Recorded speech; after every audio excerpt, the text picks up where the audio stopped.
Gusto mo bang magpaganda ng shoulder? Tara, shoulder workout tayo ngayon. So kinuha na nga natin yung bench natin at dito tayo magbubuhat ngayon sa may racks natin dahil medyo mainit na doon sa may salamin. Kaya dito tayo magbubuhat ngayon.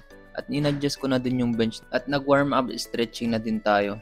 So pagkatapos nga natin nag-warm up stretching, so mag-warm up ulit tayo dito sa dumbbells. At ito yung unang gagawin nating workout, dumbbell shoulder press. Moderate to heavy yung gagawin natin. Bali, tatlong klaseng weights yung bubuhatin natin. Ito yung una, tapos yung medyo mabigat na dumbbells natin. Tapos yung huling bubuhatin natin ay yung barbell. So ang ginawa natin doon sa warm up natin is 2 sets then 12 repetition. Then ito naman yung pangalawang bubuhatin natin guys is medyo mabigat na to.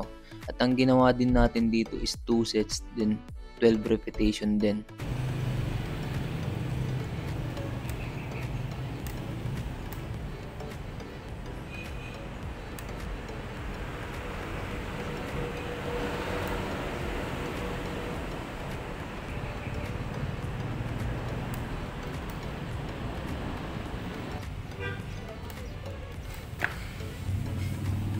So pagkatapos natin nagawa yung 2 sets dun sa dumbbells guys, ito naman yung binuhat natin. Then 2 sets din yung ginawa ko dito, pero 8 repetition lang yung ginawa natin.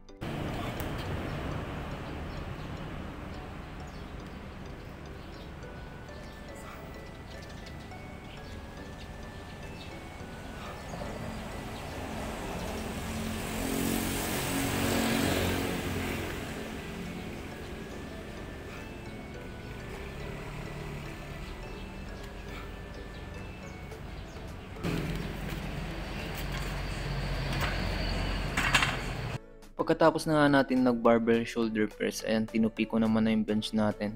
So, ang uunahin muna natin sa finisher natin guys, yung real delts natin. So, kumuha pala ako ng yung plates, then inapakan ko para talagang matarget yung real delts natin. Yan makikita nyo naman na bukol na yung real delts natin. So, ang ginawa natin dito guys is 3 sets then 12 repetition. So, kung sa bahay ka lang nagbubuhat at gusto mong i-target yung real delts mo nang hindi nahihirapan, ganito na yung gawin mo. Pero kailangan mo dyan is barbell. Dyan makakasigurado ka talaga na mapupokus yung real delts mo. Hindi tulad doon sa dumbbells pagka ginawa mo siyang real delts fly, magkakamali ka pa ng execution. At ito naman na yung sinunod natin, front raises. So ang ginawa din natin dito guys is 12 repetition then 3 sets. So makikita nyo na yung shoulder ko, yan pump na siya guys.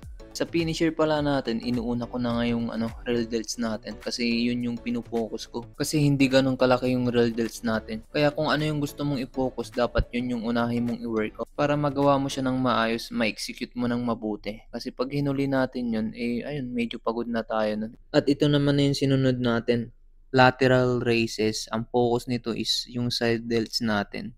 So kung nahihirapan kang ganito nung pagsabayan yung dalawang dumbbells, pwede mong isa-isain yan parang ganito. Yan, para ma-balance mo talaga siya.